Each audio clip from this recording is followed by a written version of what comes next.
Buenas noches, ya sabes qué vas a decir. Buenas noches, bienvenidos al club de lectura del sábado.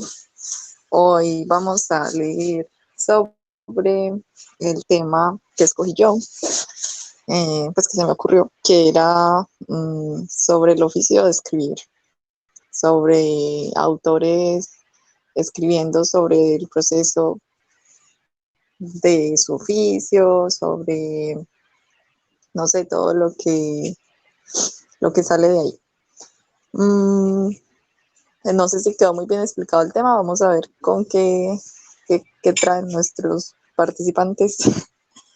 Mm, y ya, ¿qué más les digo de esto? Esto surgió por un libro que yo me leí, que era de Rosa Montero, se llama La loca de la casa.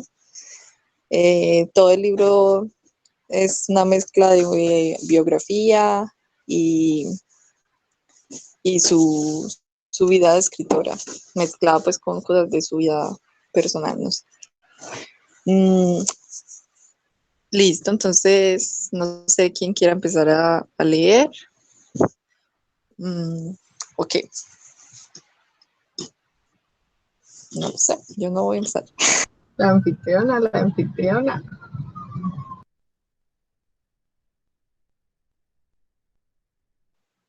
Bueno, ya que piden la anfitriona, Listo.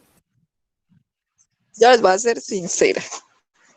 Yo no tuve tiempo de seleccionar lo que iba a leer, pero todo el libro es bueno, así que voy a escoger un capítulo y, y leemos ese.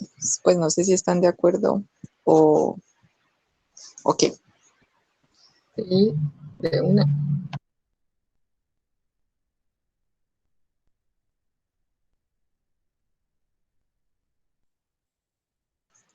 Bueno, les voy a leer el capítulo 2, que lo miré pues así por encima y va completamente sobre el tema de hoy.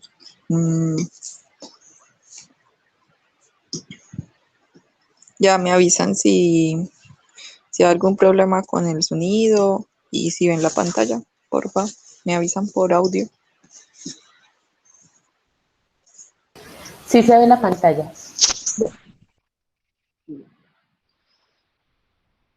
Bueno, vamos a ver este qué tal, porque como no lo pude leer antes, o sea, sí lo leí antes, pero no, en fin, ustedes entienden. Capítulo 2. El escritor siempre está escribiendo. En eso consiste en realidad la gracia de ser novelista, en el torrente de palabras que huye constantemente en el cerebro. Ay, no, me acordé de un capítulo, bueno, ahorita le leo otro, que es sobre la escritura, sobre cómo es, o sea, no sé cómo en qué palabras ponerlo, pero su vida de mujer en la literatura, que es súper importante. Entonces ahorita les leo ese capítulo, pero por ahora les voy a leer esto.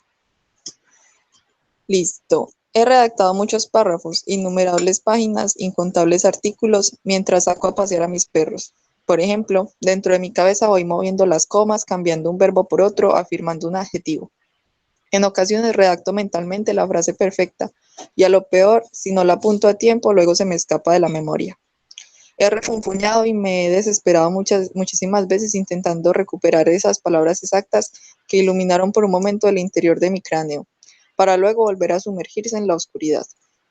Las palabras son como peces abisales que solo te enseñan un destello de escamas entre las aguas negras. Si se desenganchan del anzuelo, lo más probable es que no puedas volver a pescar.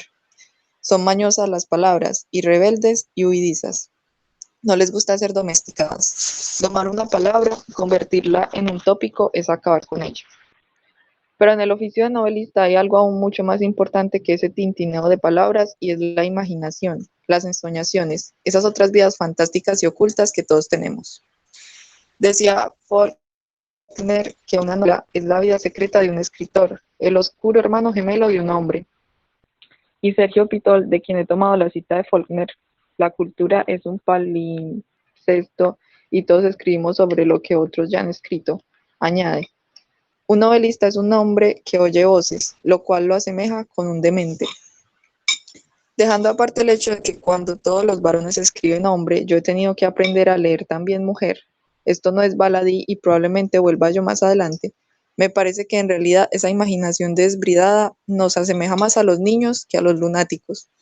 Creo que todos los humanos entramos en la existencia sin saber distinguir bien lo real de lo soñado. De hecho, la vida infantil es en buena medida imaginaria.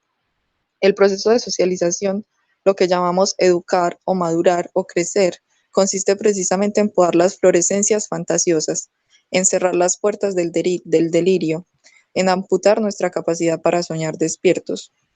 Y hay de aquel que no sepa sellar esa fisura con el otro lado, porque probablemente será considerado un pobre loco.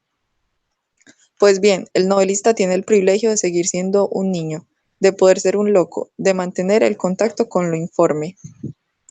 El escritor es un ser que no llega jamás a hacerse adulto, dice Martín Amis en su hermoso libro autobiográfico Experiencia, y él debe de saberlo muy bien porque tiene todo el aspecto de un Peter Pan algo marchito que se niega empeñosamente a envejecer. Algún bien haremos a la sociedad con nuestro crecimiento medio abortado, con nuestra madurez tan inmadura, pues de otro modo no se permitiría nuestra existencia. Supongo que somos como los bufones de las cortes medievales, aquellos que pueden ver lo que las convenciones niegan y decir lo que las conveniencias callan. Somos o deberíamos ser como aquel niño del cuento de Andersen que, al paso de la pomposa cabalgata real, es capaz de gritar que el monarca está desnudo. Lo malo es que luego llega el poder y el embeleso por el poder y a menudo lo desbarata y lo pervierte todo. Escribir, en fin, es estar habitado por un revoltijo de fantasías, a veces perezosas como las lentas ensoñaciones de una siesta estival, a veces agitadas y enfebrecidas como el delirio de un loco. La cabeza del novelista marcha por sí sola, está poseída por una suerte de compulsión fabuladora y eso a veces es un don y en otras ocasiones es un castigo. ¿Sí se mira? Porque este internet está como malo. Por ejemplo, a lo mejor lees un día en el periódico una noticia atroz sobre niños descuartizados delante de sus padres en Argelia y no puedes evitar que la maldita fantasía se te dispare, recreando de manera instantánea la horripilante escena hasta en sus detalles más insoportables. Los gritos, las salpicaduras, el pegajoso olor, el chasquido de los huesos al quebrarse, la mirada de los verdugos y las víctimas. O bien, en un nivel mucho más ridículo, pero igualmente molesto. Vas a cruzar un río de montaña por un puente improvisado de troncos y al plantar el primer pie sobre el madero, tu cabeza te ofrece de manera súbita la secuencia completa de tu caída. Cómo vas a resbalar con el verdín, cómo vas a bracear en el aire patosamente, cómo vas a meter un pie en la corriente helada y después, para mayor oprobio, también el otro pie e incluso las nalgas, porque te vas a caer sentada sobre el arroyo. Y voilà, una vez imaginada la tontería con todos sus pormenores, el choque frío del agua, el momentáneo descoloque espacial que produce toda caída, la dolorosa torcedura del pie, el escozor del raspón de la mano contra la piedra, resulta bastante difícil no cumplirla. De lo que se deriva, al menos en mi caso, una enojosa tendencia a despanzurrarme en todos los vados de riachuelos y en todas las laderas montañosas un poco ásperas. Pero estos insabores se compensan con la fabulación creativa, con las otras vidas que los novelistas vivimos en la intimidad de nuestras cabezas. José Peixoto, un joven narrador portugués, ha bautizado estos imaginarios conatos de existencia como los y sí. Y tiene razón, la realidad interior se te multiplica y desenfrena en cuanto que te apoyas en un y sí. Por ejemplo, estás haciendo cola ante la ventanilla de un banco cuando en un momento dado entra en la oficina una anciana octogenaria acompañada de un niño de unos 10 años. Entonces, sin venir a cuento, tu mente te susurra. ¿Y si en realidad vinieran a robar la sucursal? ¿Y si se tratara de una insospechada banda de atracadores compuesta por la abuela y el nieto? Porque los padres del chico han muerto y ellos dos están solos en el mundo y no encuentran otra manera de mantenerse.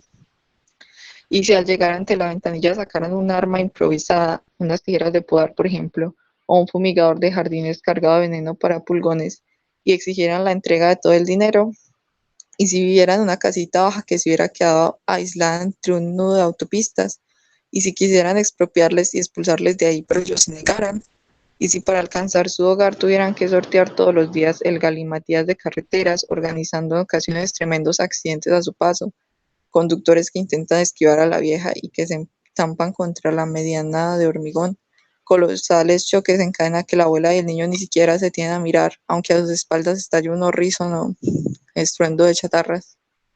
Y de esta manera vas componiendo rápidamente toda la vida de esos dos personajes. Esto es, toda una vida, y tú te vives dentro de esas existencias.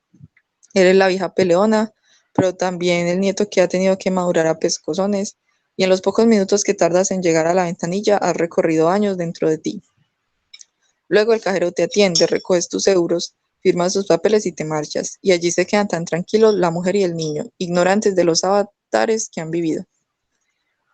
Lo más probable es que la historia se acabe ahí, que no sea más que eso, una ensoñación pasajera y onanista, una lucubración privada que jamás rozará la materialidad de la escritura y del papel.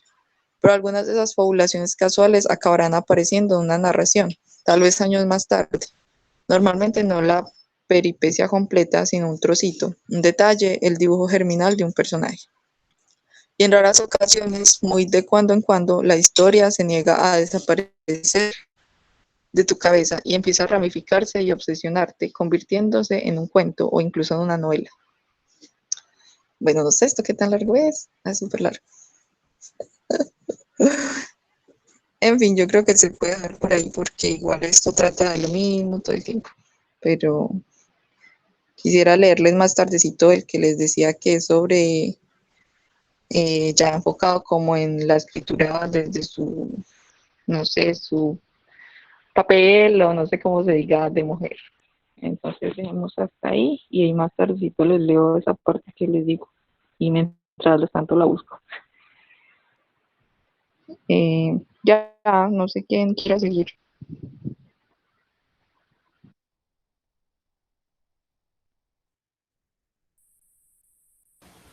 Bueno, de pronto podría seguir yo. Yo tengo una suerte de, pues como un decálogo, pero de más de 10 ítems, pero este es en realidad, se llama Boceto para un Evangelio del Buen Lector. Y tengo un pedacito de un ensayo, pues ambos escritos son de Germán Espinosa y ambos son pues como una especie de ensayo. Entonces ese fragmento de ensayo que también traje se llama el ocioso trabajo de escribir, ¿cierto? Entonces empezaré por el fragmento y después para la segunda ronda les mostraré la especie de decálogo. ¿Les parece? Entonces, un momento.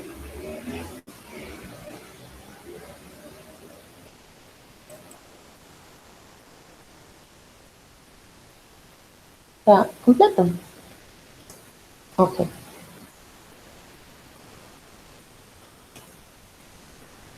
Vas, primero quiero pasar.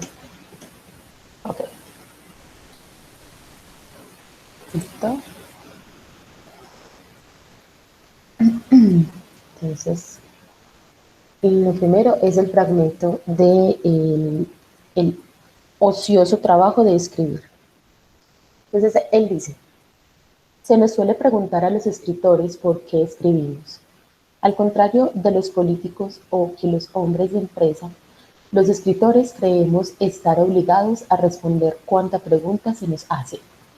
Ello, probablemente, debido a que no se nos hacen demasiadas. En los años que corren, contrariamente a lo que piensan muchos, la literatura ha caído en el peor de los desprestigios que quepa recordar. El escritor ha dejado de ser personaje en la sociedad contemporánea a la manera que hará apenas unos años lo eran Bernard Shaw, un Bernard Shaw, un Jean-Paul Sartre, un André Malraux, cuyas opiniones de veras interesaban a un vasto conglomerado de agentes.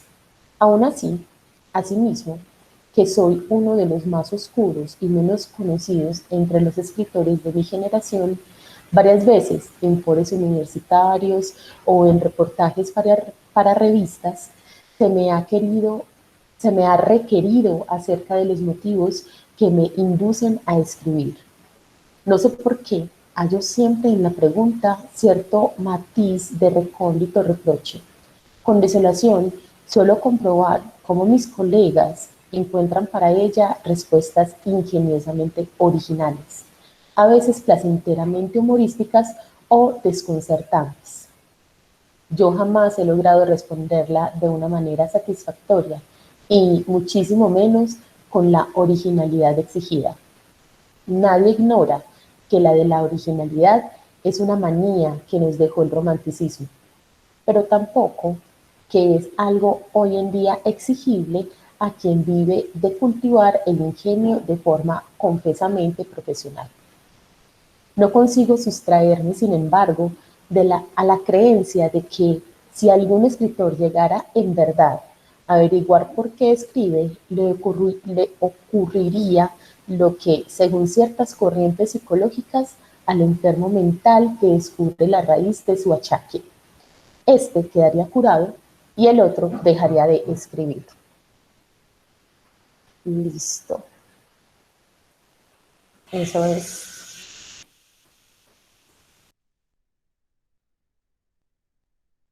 esa parte y ya en la otra les cuento sobre el otro pedacito. Bueno, yo les puedo leer un poema cortico para que sigamos. Bridge.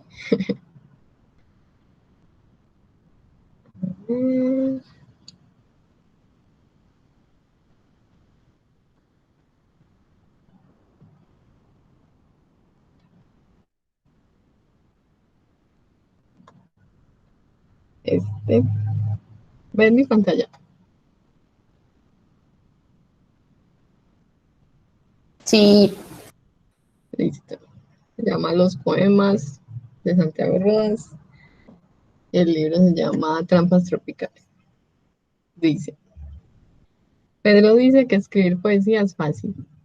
Andrea me aclara no entender la poesía. Mi padre dice nunca haber escrito un poema, pero que guarda una carpeta en la que algún día espera tener un libro de poesía. Iván me felicita por mis poemas, nunca los ha leído. Marta me explica por qué son lindos mis poemas. Lina me dijo un día que no le hablara más y me hizo prometerle que no le enviaría más poemas. X504 dejó escrito que uno levanta una piedra en el valle de Aburrá y salen dos poetas inmediatamente. Alejandra aclara que odia a los poetas locales y que por esa razón está soltera. Sergio sostiene que el último poeta fue William Blake. Frank Baez escribió que quizá los poetas se convierten en DJs las noches de luna llena.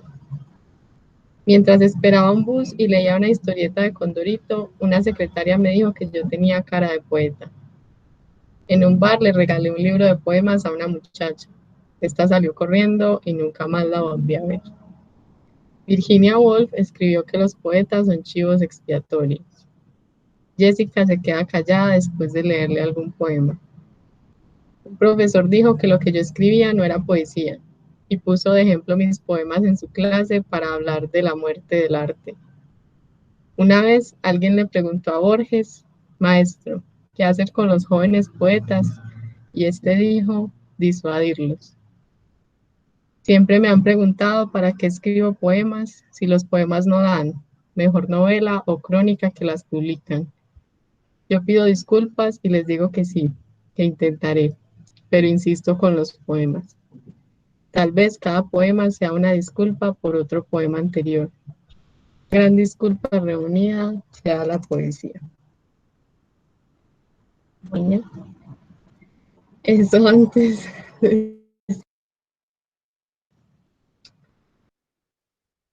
Bueno, yo les voy a leer un poema cortico.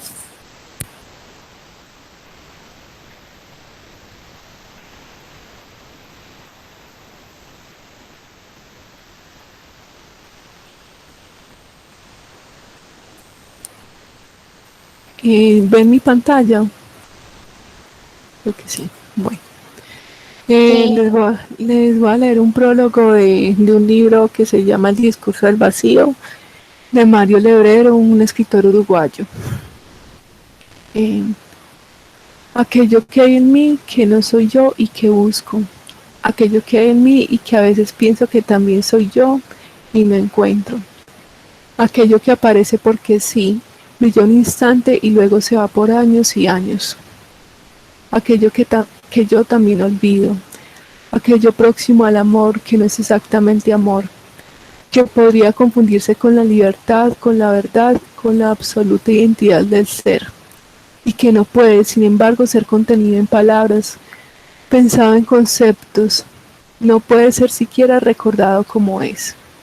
Es lo que es y no es mío, y a veces está en mí, muy pocas veces, y cuando está se acuerda de sí mismo. Lo recuerdo y lo pienso y lo conozco. Es inútil buscarlo. Cuanto más se le busca, más remoto parece, más se esconde. Es preciso olvidarlo por completo, llegar casi al suicidio, porque sin ello la vida no vale. Porque los que no conocieron aquello creen que la vida no vale. Por eso el mundo rechina cuando gira. Este es mi mal y mi razón de ser.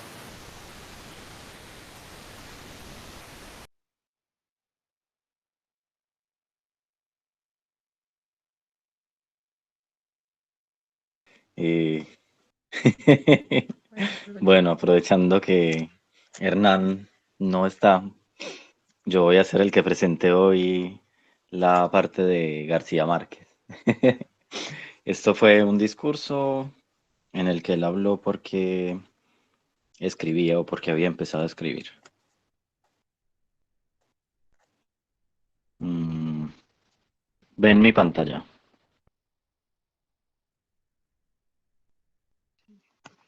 Bueno, primero que todo, perdóneme que hable sentado, pero la verdad es que si me levanto corro el riesgo de caerme de miedo.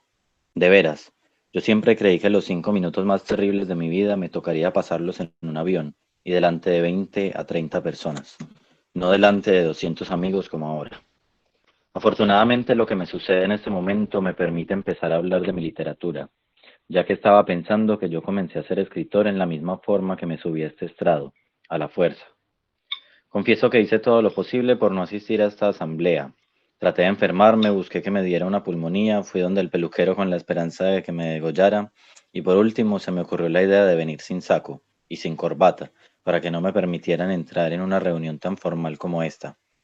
Pero olvidaba que estaba en Venezuela, en donde todas partes se puede ir en camisa. Resultado que aquí estoy y no sé por dónde empezar, pero les puedo contar, por ejemplo, cómo comencé a escribir.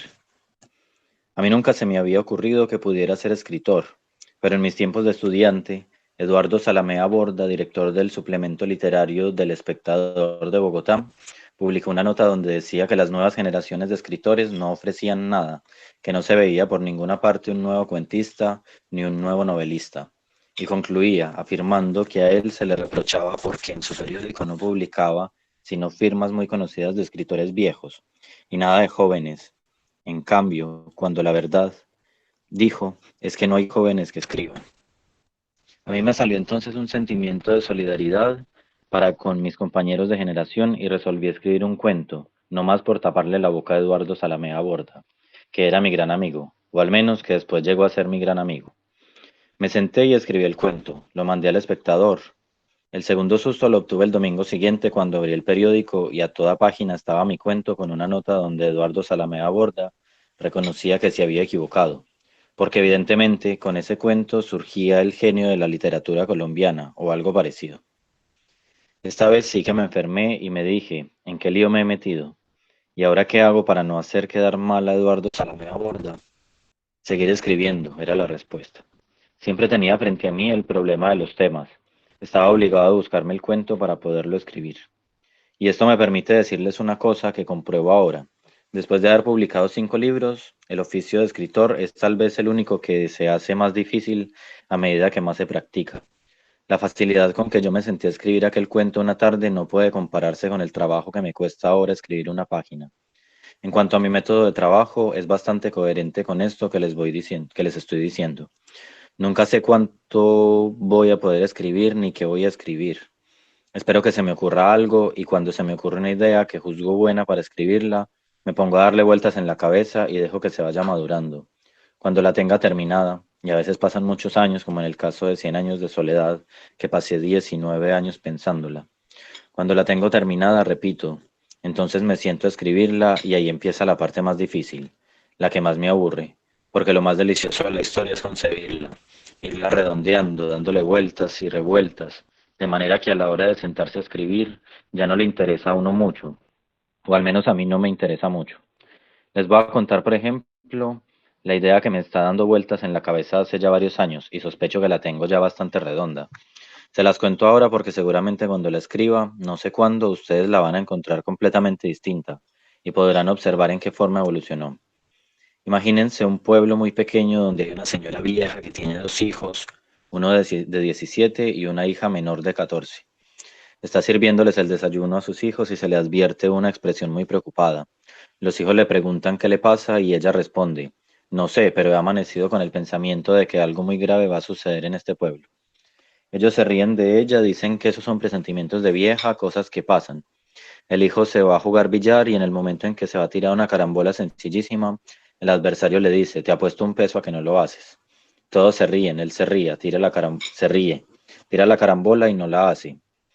Pagó un peso y le pregunta, ¿pero qué pasó si era una carambola tan sencilla? Dice, es cierto, pero me ha quedado la preocupación de una cosa que me dijo mi mamá esta mañana sobre algo grave que va a suceder en este pueblo.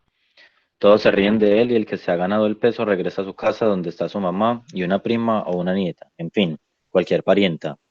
Feliz con su peso, dice, le gané este peso a Damaso en la forma más sencilla, porque es un tonto. ¿Y por qué es un tonto? Dice.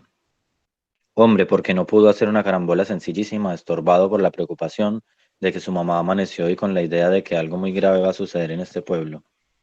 Entonces le dice a la mamá, no te burles de los presentimientos de los viejos porque a veces salen.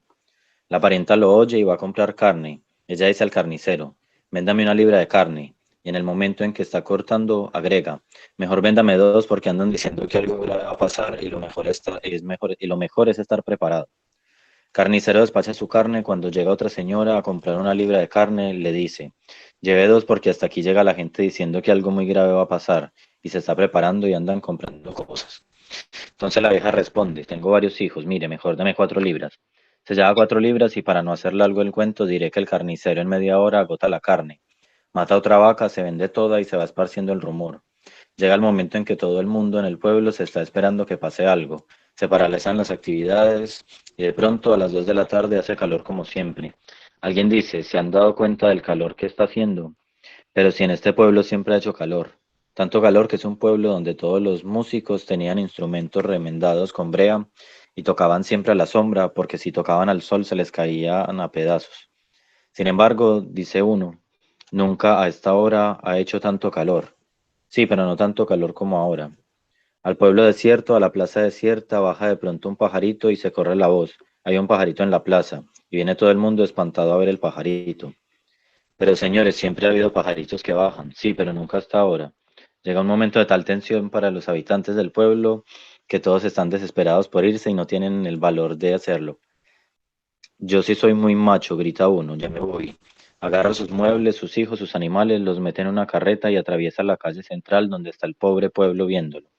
Hasta el momento en que dicen, si este se atreve a irse, pues nosotros también nos vamos. Y empieza a desmantelar literalmente al pueblo. Se llevan las cosas, los animales, todo. Y uno de los últimos que abandona el pueblo dice, que no venga la desgracia a caer sobre todo lo que queda de nuestra casa.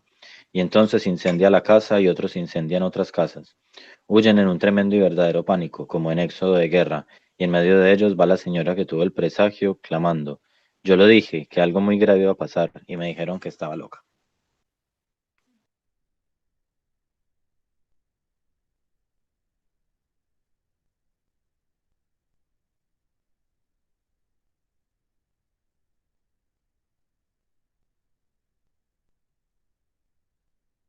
Aló, aló, allá. Bueno, yo sigo pues. Mm, Mallory no estuvo cuando discutimos el cuento de Gabriel García Márquez, que no daba calor. el que yo propuse. Ese no Claro da que sí. valor. Sí, ese no da calor, pero Sí, ese era muy poco Gabriel García Márquez. igual Yo de ahí. Bueno, era los inicios oscuros de Gabriel García Márquez. exactamente. Luego Bueno, halló la luz en el calor y el sofoco. listo. Bueno, voy a leer lo que encontré, pues que les decía ahora. Creo que también voy a leer un pedazo, no sé si lo voy a leer todo porque la señora igual no es tan concisa al escribir, me parece. Pero, pero bueno. Compartir pantalla.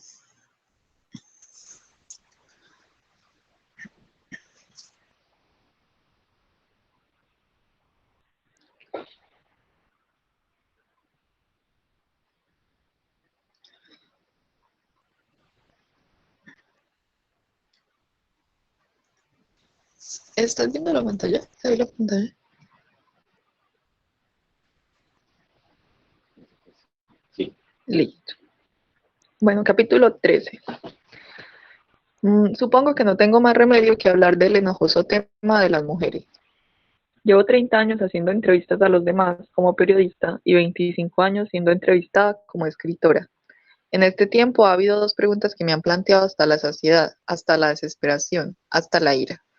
No exagero, quizás me las hayan formulado unas 1000 veces, en toda Latinoamérica, en Estados Unidos, en España y en el resto de Europa, en los medios de comunicación o durante los coloquios de los actos públicos. Por eso cada vez que alguien vuelve a plantearme una de esas cuestiones, veo rojo y me entran unas atrabiliarias ganas de rugir y bufar. Esas dos fatídicas preguntas son, ¿existe una literatura de mujeres? ¿Y qué prefiere ser, periodista o escritora? Y supongo que, dada la pertinaz curiosidad que estos temas suscitan, debo hacer un esfuerzo y volver a contestarlos en este libro. En el transcurso de un simposio internacional sobre la literatura de mujeres celebrado en la Universidad de Lima en 1999, dije por vez primera en público una frase que luego he visto repetir a otros convertida en un tópico colectivo. Que se me perdone la jactancia, ay, la vanidad, de reclamar la autoridad de la frase, pero quizás sea la única ocasión en la que un pensamiento mío adquiera vida propia y pase a formar parte de los dichos anónimos de una sociedad. Y lo que dije fue, cuando una mujer escribe una novela protagonizada por una mujer, todo el mundo considera que está hablando sobre mujeres, mientras que cuando un hombre escribe una novela protagonizada por un hombre, todo el mundo considera que está hablando del género humano. No tengo ningún interés, absolutamente ninguno, en escribir sobre las mujeres. Quiero escribir sobre el género humano, pero da la casualidad de que el 51% de la humanidad es de sexo femenino, y como yo pertenezco a ese grupo, la mayoría de mis protagonistas absolutos son mujeres. Del mismo modo que los novelistas varones utilizan por lo general personajes principales masculinos. Y ya va siendo hora de que los lectores hombres se identifiquen con las protagonistas mujeres, de la misma manera que nosotras nos hemos identificado durante siglos con los protagonistas masculinos, que eran nuestros únicos modelos literarios, porque esa permeabilidad, esa flexibilidad de la mirada nos hará a todos más sabios y más libres. Pero tendré que remontarme hasta el principio, hasta el muy tedioso ABC del tema, y volver a contar una vez más las mismas obviedades. Para empezar, por la primera, no existe una literatura de mujeres. Uno puede hacer la prueba de leerle a otra persona fragmentos de novelas y estoy segura de que el oyente no atinará con el sexo de los autores más allá del mero acierto estadístico. Una novela es todo lo que el escritor es, sus sueños, sus lecturas, su edad, su lengua, su apariencia física, sus enfermedades, sus padres, su clase social, su trabajo y también su género sexual, sin duda alguna. Y me perdí. Allá. Pero eso, el sexo no es más que un ingrediente entre muchos otros. Por ejemplo, en el mundo occidental de hoy el hecho de ser mujer o ser hombre impone menos diferencias de mirada que el hecho de provenir de un medio urbano o de un medio rural. Por lo tanto, ¿por qué se habla de literatura de mujeres y no de literatura de autores nacidos en el campo o de literatura de autores con minusvalías físicas? Pongamos por caso que seguro que te dan una percepción de la realidad radicalmente distinta. Lo más probable es que yo tenga mucho más que ver con un autor español, varón, de mi misma edad, y nació en una gran ciudad, que con una escritora negra, sudafricana y de 80 años que ha vivido el apartheid, porque las cosas que nos separan son muchas más que las que nos unen. Me considero feminista, o por mejor decir, antisexista, porque la palabra feminista tiene un contenido semántico equívoco, parece oponerse al machismo y sugerir, por tanto, una supremacía de la mujer sobre el hombre, cuando el grueso de las corrientes feministas no solo no aspiran a eso, sino que reivindican justamente lo contrario, que nadie resulte supeditado a nadie en razón de su sexo, que el hecho de haber nacido hombres o mujeres no nos encierre en un estereotipo. Pero mi preferencia por el término antisexista no quiere decir que reniegue de la palabra feminista, que puede ser poco precisa, pero está llena de historia y resume siglos y siglos de esfuerzos de miles de mujeres y hombres que lucharon por cambiar una situación social aberrante. Hoy todos somos herederos de esta palabra. Hizo que el mundo se moviera y me siento orgullosa de seguir utilizándola. Ahora bien, el hecho de considerarte feminista no implica que tus novelas lo sean. Detesto la narrativa utilitaria y militante, las novelas feministas, ecologistas, pacifistas o cualquier otro ista que pensar se pueda, porque escribir para dar un mensaje traiciona la función primordial de la narrativa, su sentido esencial, que es el de la búsqueda del sentido. Se escribe, pues, para aprender, para saber, y una no puede emprender ese viaje de conocimiento llevando previamente las respuestas consigo. Más de un buen autor se ha echado a perder por su afán doctrinario, aunque a veces, en algunos casos especiales, se da la circunstancia de que el propio talento salva al escritor de la ceguera de sus prejuicios, como le sucedió, por ejemplo, a Tolstoy, que era un hombre extremadamente retrógrado y machista. De hecho, se planteó escribir Ana Karenina a modo de ejemplo moral de cómo la modernidad destruía la sociedad tradicional rusa. Pretendía explicar que el progreso era tan inmoral y disolvente que las mujeres incluso cometían adulterio. La novela partió de este prejuicio arcaico, pero luego el poderoso don narrativo del Tolstoy, su daimon, sus brownies, bueno, esos dos conceptos los explica por allá arriba, pero pues no es nada raro. Le sacaron del encierro de su ideología y le hicieron rendirse a la verdad de sus mentiras literarias. De ahí que en su novela terminara emergiendo lo contrario de lo que pretendía, la hipocresía social, la victimización de Ana, la injusticia del sexismo. Por lo demás, ningún daimon parece estar dispuesto a salvar de sus prejuicios a los críticos, académicos, enciclopedistas y demás personas de la cultura oficial. Quiero decir que, si bien en el mundo occidental la situación ha mejorado muchísimo, la cultura oficial sigue siendo machista. En los simposios suele seguirse citando a las escritoras como un capítulo aparte, un parrafito anejo a la conferencia principal. Y en cuanto a la literatura de mujeres, apenas si aparecemos en las antologías, en los sesudos artículos literarios, en los resúmenes de fin de año o década o siglo que suelen hacer de cuando en cuando los medios de comunicación. No estamos suficientemente representadas en la academia o en las enciclopedias, ni se nos suele encargar las ponencias serias en los encuentros internacionales. Los críticos son a menudo tremendamente paternalistas y muestran una inquietante tendencia a confundir la vida de la escritora con su obra, cosa que no les pasa con los novelistas varones. A ver en todas las novelas de mujeres una literatura contemplativa y sin acción, aunque sea el thriller más trepidante.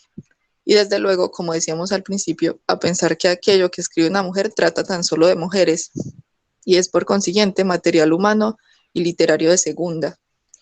Por fortuna, también esta retrógrada cultura oficial se va feminizando. Cada día hay más eruditas, críticas y profesoras universitarias, y eso está cambiando la situación. Pero algunas de estas profesionales se empeñan en hacer reseñas, antologías y estudios literarios desaforadamente feministas, es decir, ideologizados hasta el dogmatismo y desde mi punto de vista casi tan sexistas y contraproducentes como el prejuicio machista. Aunque parten desde la orilla contraria, también ellas piensan que lo que escribe una mujer trata tan solo de mujeres. Recordemos que las mujeres vivíamos en un vertiginoso abismo de desigualdad hasta hace muy poco. No se nos dejó ni siquiera estudiar en la universidad hasta bien entrado el siglo XX.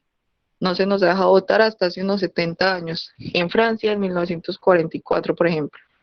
Durante muchísimo tiempo, en fin, no podíamos trabajar, ni viajar solas, ni tener autonomía legal. Venimos del infierno, de un horror muy cercano que parece habérsenos olvidado, y estoy hablando tan solo del mundo occidental, que es el que ha evolucionado. En las 2/3 partes del planeta, la mujer sigue siendo un ser carente de derechos. Con semejante panorama es natural que hubiera muy pocas escritoras. Ya se sabe que, según las modernas teorías, es bastante probable que muchas de las obras anónimas sean el producto literario de una mujer, que no podía dar a conocer su autoría. Por otra parte, un buen número de escritoras se ampararon en seudónimos masculinos para poder trabajar y publicar, como George Eliot, George Sand o nuestra Fernán Caballero o la misma Isaac Dinesen, o usaron nombres de sus maridos, convirtiéndose así en sus sufridas negras literarias, como en el caso de los primeros libros de Colette firmados por Willy, o toda la obra de nuestra María Lejárraga publicada bajo el nombre de Martínez Sierra. El inútil cónyuge que se hizo pasar durante todo el siglo XX, la superchería se ha descubierto hace muy poco por un autor teatral de gran éxito. Siendo como eran excepcionales en su entorno, la mayoría de ellas intentaban escribir como hombrecitos. En sus obras medio periodísticas, George Sand, por ejemplo, llegaba a hablar de sí misma como si fuera varón, en una especie de travestismo narrativo porque no había modelos expresivos femeninos que pudiera utilizar. Si se hubiera puesto a sí misma como mujer, el texto hubiera resultado demasiado chirriante, demasiado chocante para los lectores, si hubiera salido de la convención narrativa del momento. Esto es importante. Durante muchos años, al no tener modelos literarios, culturales y artísticos femeninos, la mujer creadora tendió a mimetizar la mirada masculina. Esa mirada, por otra parte, es también la nuestra en gran medida. Es evidente que mujeres y hombres de una misma época y una misma cultura compartimos infinidad de cosas, que tenemos mitos y fantasmas comunes. Sin embargo, las mujeres poseemos un pequeño núcleo de vivencias específicas por el hecho de ser mujeres, de la misma manera que los hombres poseen su rincón especial. Por ejemplo, los varones se han pasado milenios construyendo literariamente unos modelos de mujer que en realidad no se corresponden con cómo somos nosotras, sino con cómo nos ven ellos, a través de las diversas fantasías de su subconsciente. La mujer como peligro, la vampiresa que chupa la energía y la vida del hombre, la mujer tierra, maga, madre, la mujer niña, guapa, tonta, estilo Marilyn. No hay nada que objetar a todo esto, porque esos prototipos existen de verdad dentro de la cabeza de los hombres y sacarlos a la luz enriquece la descripción del mundo y el entendimiento de lo que todos somos.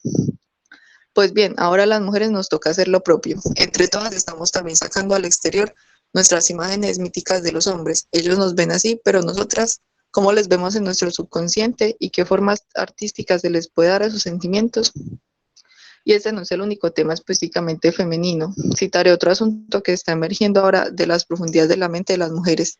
¿Cómo nos sentimos de verdad en lo más hondo frente a la maternidad y la no maternidad? ¿Qué mitos, qué sueños y qué miedos se ocultan ahí y cómo podemos expresarlos? Solo un ejemplo más, la menstruación. Resulta que las mujeres sangramos de modo aparatoso y a veces con dolor todos los meses y resulta que esa función corporal tan espectacular y vociferante está directamente relacionada con la vida y con la muerte, con el paso del tiempo, con el misterio más impenetrable de la existencia. Pero esa realidad cotidiana tan cargada de ingredientes simbólicos. Por eso los pueblos llamados primitivos suelen rodear la menstruación de complejísimos ritos, es sin embargo silenciada y olímpicamente ignorada en nuestra cultura. Si los hombres tuvieran el mes, la literatura universal estaría llena de metáforas de la sangre. Pues bien, son esas metáforas las que las escritoras tenemos que crear y poner en circulación en el torrente general de la literatura. Ahora que, por primera vez en la historia, puede haber tantas escritoras como escritores. Ahora que ya no somos excepciones, ahora que nuestra participación en la vida literaria se ha normalizado, disponemos de una total libertad creativa para nombrar el mundo. Y hay unas pequeñas zonas de la realidad que solo nosotras podemos nombrar. Bueno, ya va a acabar esta respuesta y ya ahí. Y lo estamos haciendo. Es un proceso natural, acumulativo, automático. Todos los escritores intentamos definir, describir, ordenar con palabras nuestro espacio y a medida que el entorno en el que vives cambia, el relato difiere. Por ejemplo, para poder construir por primera vez un arquetipo cultural de lo que es la vida en alta mar, de lo que es perderse en el océano y luchar contra la enormidad y las inclemencias, tienes que haberlo conocido. Melville fue marinero, se enroló en un par de barcos balleneros, uno de ellos tan atroz que desertó. Por eso pudo contarlo, por eso pudo inventarse a Moby Dick. Ahora bien, cuando generaciones y generaciones de los escritores han conseguido dar forma pública y literaria a un tema, cuando lo han logrado convertir en un mito expresivo, esa realidad ya pasa a ser material común de todos los humanos. Porque leer es una forma de vivir. Quiero decir que detesto embarcarme, que nunca he estado en alta mar y me mareo incluso en el vaporeto de Venecia, Podría, sin embargo, escribir una narración que incluyera ingredientes marinos, porque conozco lo que es eso gracias a mis lecturas, y no hablo de la jerga técnica, de saber qué es un obenque o dónde está la jarcia mayor, sino de lo profundo, del sentimiento que lo oceánico despierta en el corazón de los humanos.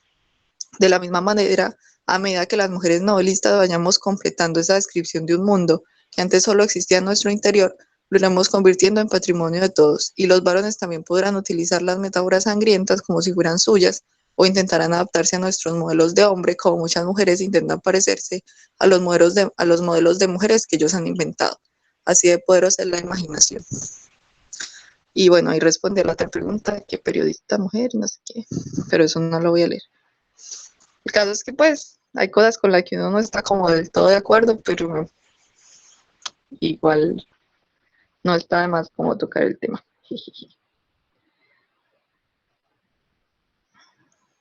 Ya.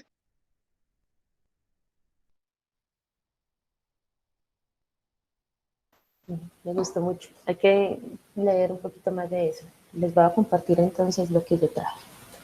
En este caso no es sobre el oficio de escribir, sino pues leer, pero los consejos que da un escritor sobre cómo leer. Entonces, bueno.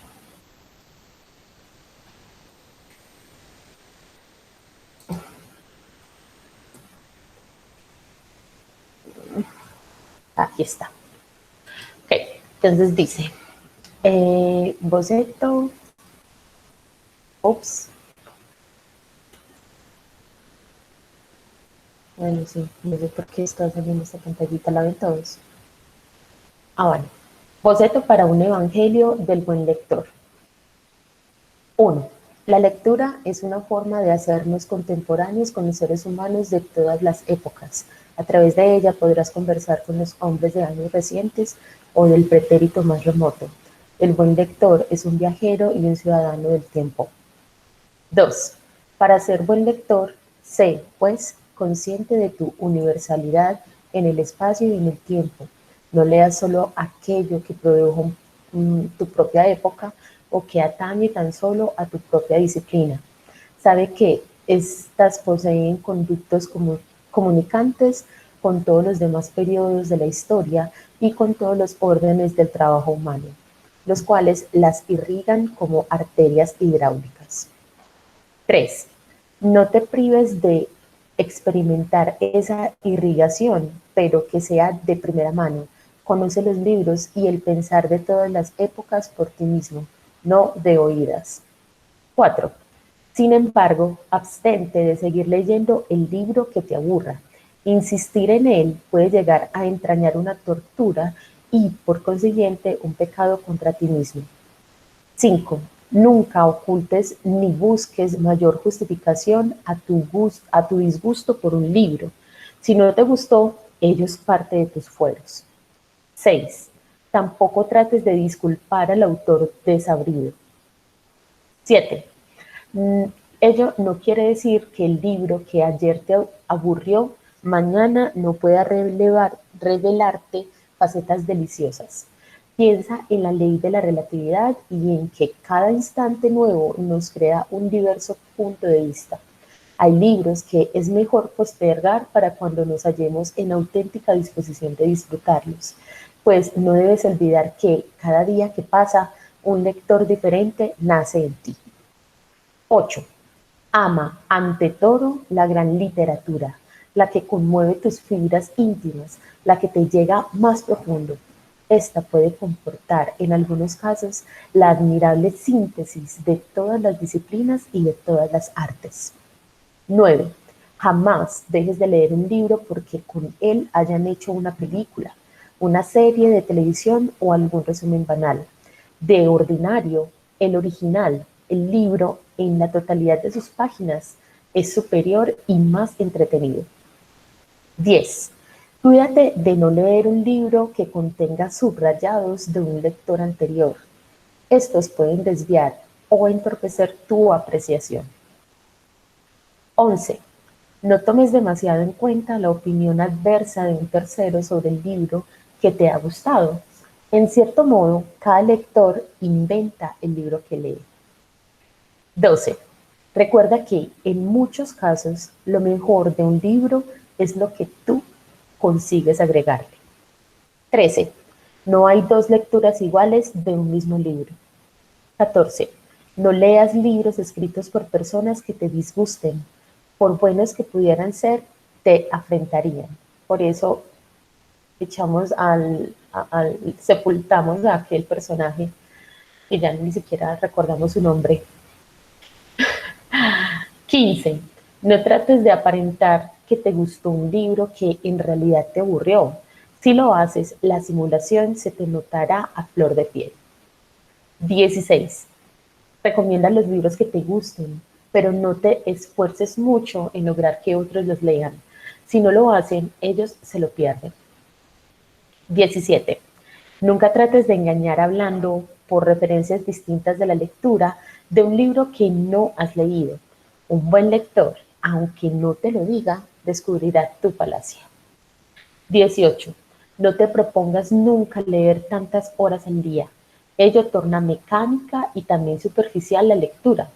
Lee cuando te sientas en disposición o así te lo dicte tu demonio interior. 19.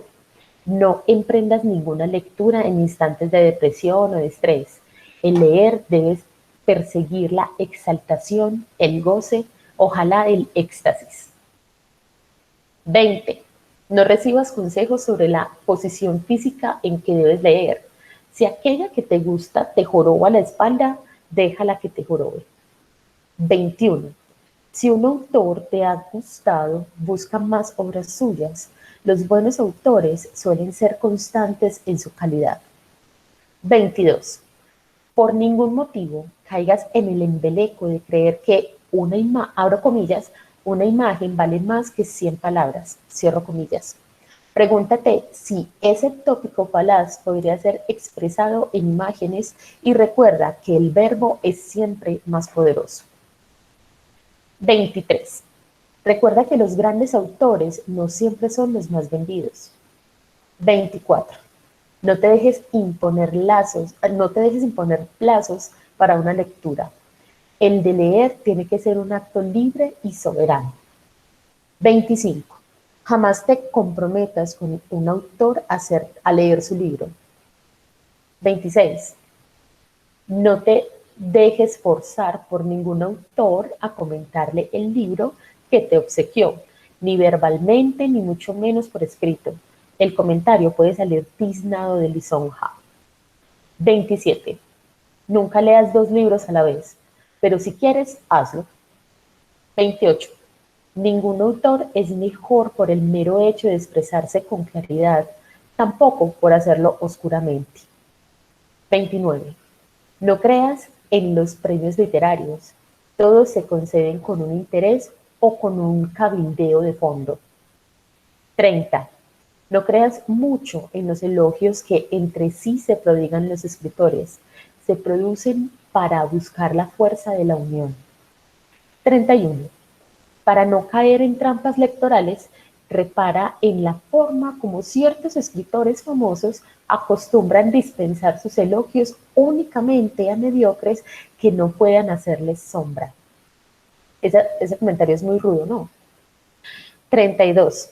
No trates nunca de buscar, ni mucho menos de reprochar lo que un autor copia de otro, a menos que lo copiado sea el estilo. Los conceptos son propiedad de todos, el estilo no. 33. Al comprar libros de autores que aún viven, busca siempre la edición más reciente. Numerosos autores introducen correcciones y aún ampliaciones o podas a cada nueva edición. 34. Jamás leas traducciones en prosa de obras que fueron escritas en verso. El procedimiento les resta un alto porcentaje de su encanto. 35. Al comprar una traducción, trata de cerciorarte de la competencia del traductor. Esto no es fácil, pero sí muy recomendable. Traducciones hay que logran arruinar obras muy bellas. 36. No te prives de las relecturas. pueden darte más placer que los libros olorosos a tinta fresca. Una de las virtudes de los buenos libros consiste en invitar a ser releídos. 37. Recuerda que el más grave inconveniente de los libros nuevos consiste a veces en descaminarnos de la relectura de los viejos. 38. Algunos trozos literarios pueden ser leídos en voz alta. No te prives de ello. 39. Oscar Wilde sostenía que, abro comillas, no hay libros morales ni inmorales, cierro comillas y vuelvo a abrirlas. No hay más que libros bien escritos o mal escritos, cierro comillas. 40. Antes de juzgar inmoral a un autor, piensa en tu propia moralidad. 41. Un gran libro no suele ser bestseller, pero será muy probablemente long seller. 42. Hay libros que traen venenos ocultos. Procura ser tú mismo fisiológicamente el antídoto. 43. Desconfía de los autores que hablan en forma dogmática. Por regla general, tratan de ocultar cuán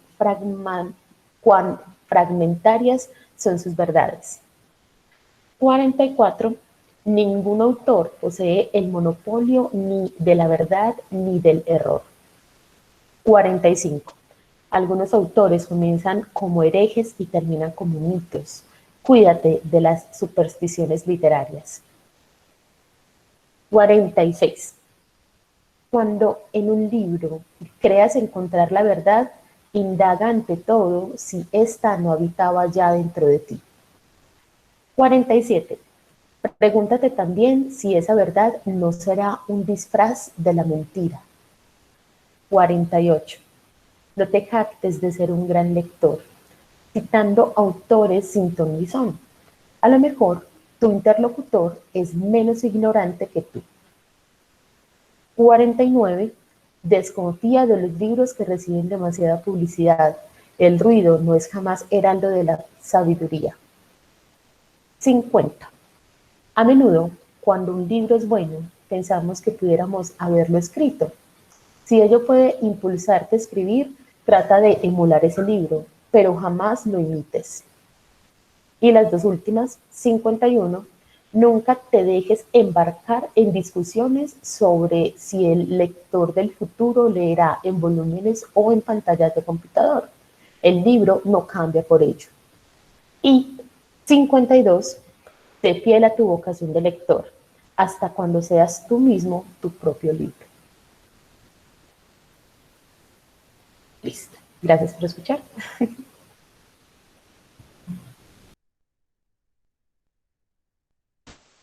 Bueno, yo les voy a mostrar una partecita pequeñita de un libro de César Aira que se llama Cumpleaños, donde pues él está hablando sobre su ejercicio de ser escritor. Les voy a leer una partecita pequeñita.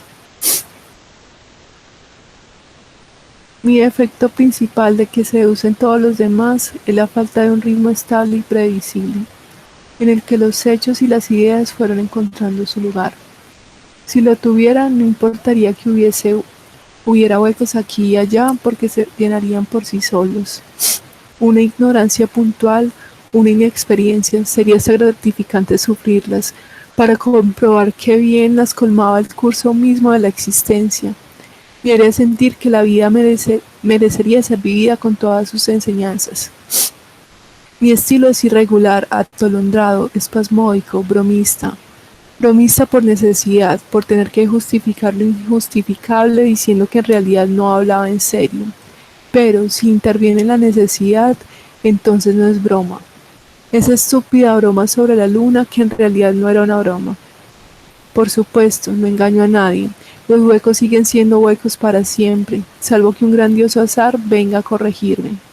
Si fueran solo huecos de conocimiento no me preocuparía tanto, pero también hay agujeros de experiencia y también con ellos estoy a merced del azar benévolo de las circunstancias. Y el juego de las probabilidades se juega con números tan exorbitantes que me anonada pensarlos. ¿Qué puedo esperar en términos realistas si se necesita 1.000.000 de años para que se dé la precisa constelación de hechos objetivos en los que a mí me pase algo? Esta falta de ritmo regular explica que tenga que anotar cada una de las ideas que se me ocurren. Son tan vanas y fugaces que valen lo que un segundo en el tiempo y tan incoherentes que si no las anoto las pierdo, porque no hay ningún hilo que las une entre sí, el hilo con el que podría recuperarlas a través de todas las distracciones. Por lo mismo, mi mente está en continuo movimiento, en un mariposeo sin sosiego. Anotar todo eso va más allá de la capacidad humana. Una de mis fantasías y consecuencias fue la de inventar un blog adaptado a la hiperactividad cerebral. De ahí debe venir mi fetichismo con los cuadernos, libretas y lapiceras. Necesitaría una anotación especial, pero más o menos me las arreglo con la escritura corriente. En el fondo, todos esos fantaseos que uno tiene de ser el ingeniero de sus propias peculiaridades son vanos porque son metáforas de una realidad que sucede de todos modos. Yo me hice escritor y mi blog maravilloso, mi notación, son tematizadas, mis novelitas. Pero no siempre querría ser otro escritor. A eso se reducen los hechos, la grandeza y la variedad de la literatura. A mí me gustaría tener estilo. Si lo tuviera, toda mi experiencia se encadenaría de modo que los hechos y los pensamientos se sucedieran por algún motivo, no por capricho o casualidad. Si hubiera razones estables en mi comportamiento, me habría ahorrado sorpresas como la de la luna. No habría necesitado saltar lo básico, sino que habría recorrido metódicamente a su debido tiempo, y ahora no estaría lamentando el tiempo perdido de mi juventud. Saltar es contra natura, el tiempo no da saltos. Para dar un símil bastante imperfecto pero elocuente de todos modos, mi itinerario intelectual debería haber sido como la prosa de esos buenos escritores del siglo XVIII, que siempre quise tomar de modelos.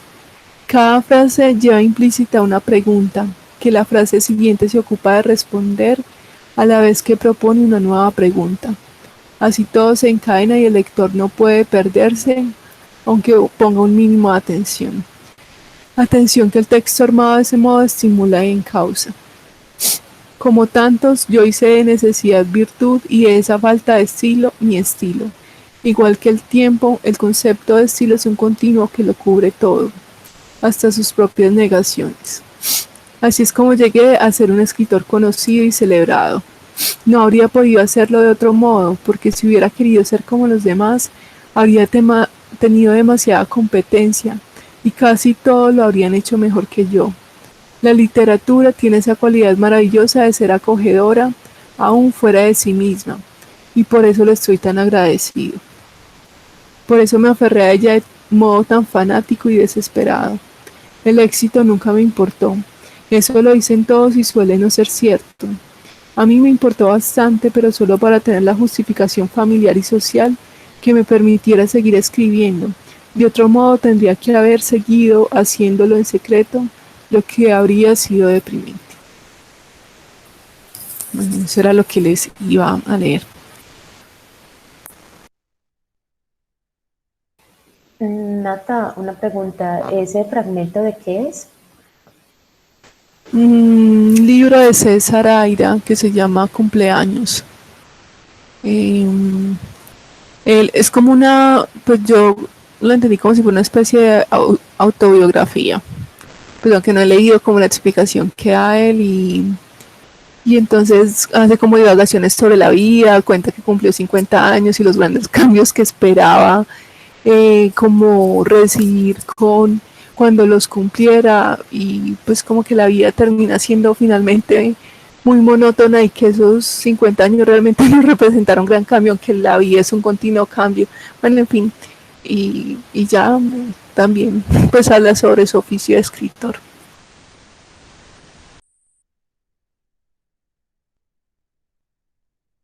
Gracias por la aclaración. Bueno, yo tengo una cosita. Son como 4 fragmenticos de un libro que Y cuando alguien, de hecho no sé si fue Natalie, no me acuerdo, cuando alguien propuso a Virginia Woolf en el Club Real, el libro se llama Orlando y es sobre escribir, básicamente. Pero como es una novela, estoy compartiendo. Entonces es como, pues obviamente muy adornado y muy ficticio y así, pero es bacancito, pues como ir reconociendo eso que ella dice sobre escribir. Entonces los primeros dos son corticos, los primeros dos que les voy a leer son una parte del libro en que ella todavía era hombre, que ella relaciona eso como con ser muy joven y, y no haberse como chocado todavía con lo que es ser mujer en la sociedad. Y los otros dos es cuando ella ya es mujer. En cualquier caso se sigue llamando Orlando.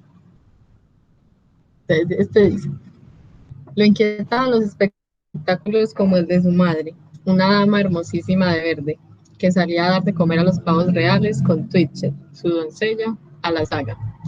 Lo exaltaban los espectáculos, los pájaros y los árboles, y lo hacían enamorarse de la muerte, el cielo de la tarde, las cornejas que vuelven, y así subiendo la escalera espiral hasta que su cerebro, que era espacioso, todos estos espectáculos, ¿qué? Hasta su cerebro, perdón. Y así subiendo la escalera espiral hasta su cerebro, que era espacioso, todos estos espectáculos y también los ruidos del jardín, el martillo que golpea, la madera achada, empezó ese tumulto y confusión de las emociones y las pasiones que todo biógrafo competente aborrece. Pero prosigamos. Orlando lentamente encogió el cuello, se sentó a la mesa y con el aire semiconsciente de quien está haciendo lo que hace todos los días de su vida a esa misma hora, sacó un cuaderno rotulado. Adalberto, una tragedia en 5 actos.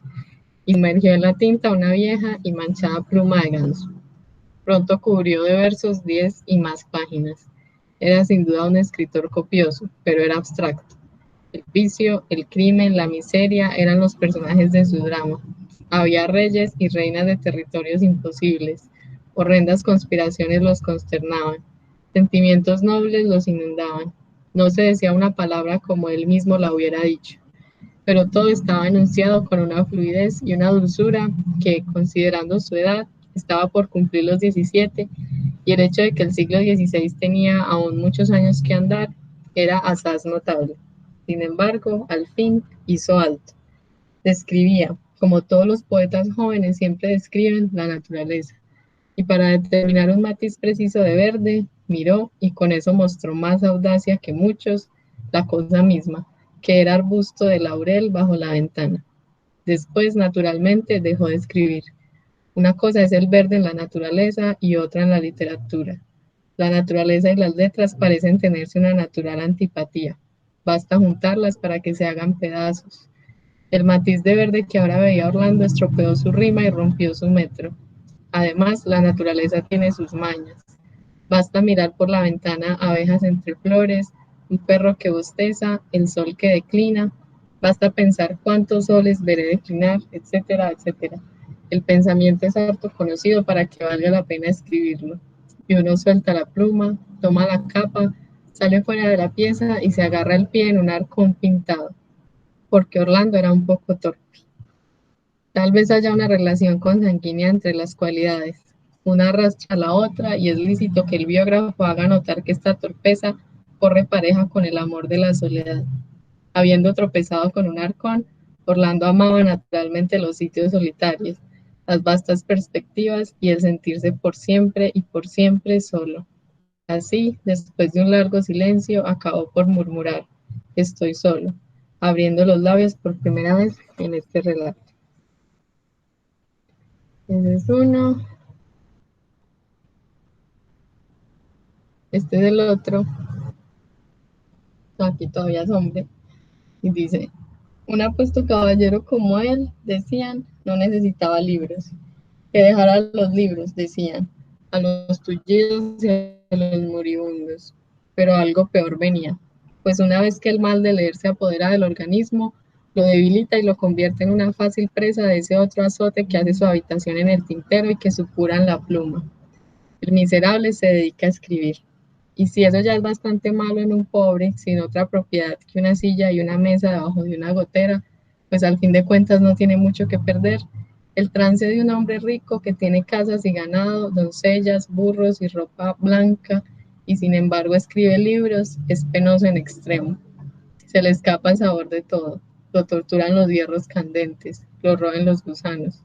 Daría el último centavo, tan virulento es ese mal, por escribir un solo librito y hacerse célebre. Pero todo el oro del Perú no puede comprarle el tesoro de una frase bien hecha.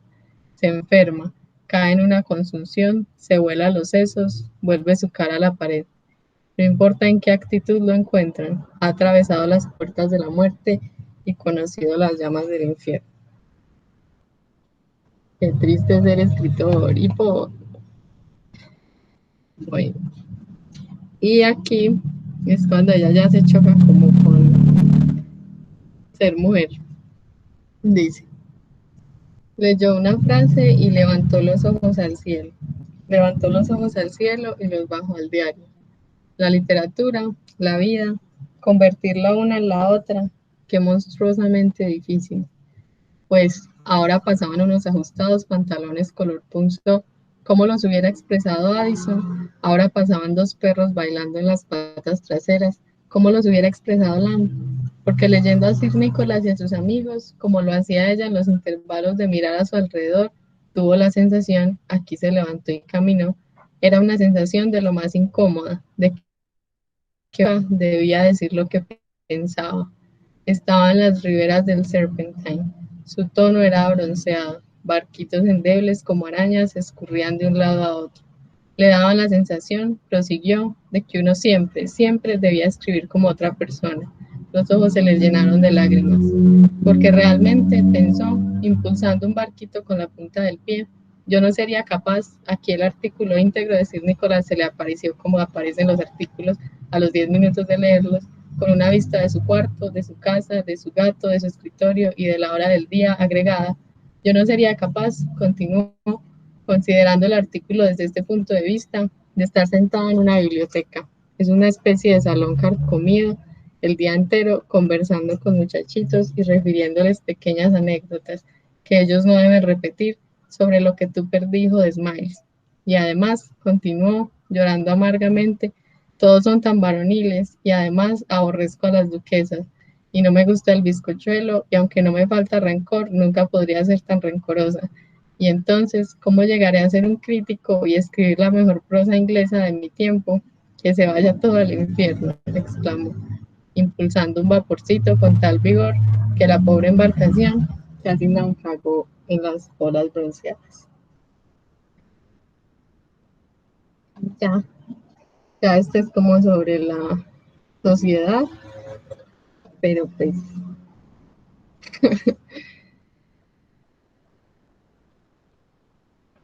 bueno,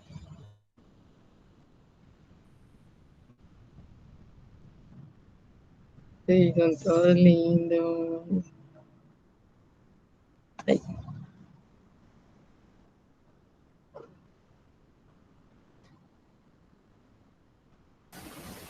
Ok, entonces creo que ya es un momento de cerrar. No sé si Esteban esté por ahí como para que nos cuente algo, pues si no ya entonces damos por concluida la sesión del día de hoy. Muchas gracias a todas por compartir sus búsquedas. Y bueno, entonces nos escuchamos en una próxima ocasión. ¿Y cómo es? Si llegaron hasta este punto, comenten, no sé qué cosa. Bueno, no, más allá de eso, recuerden que, ¿cómo es que dice Hernán?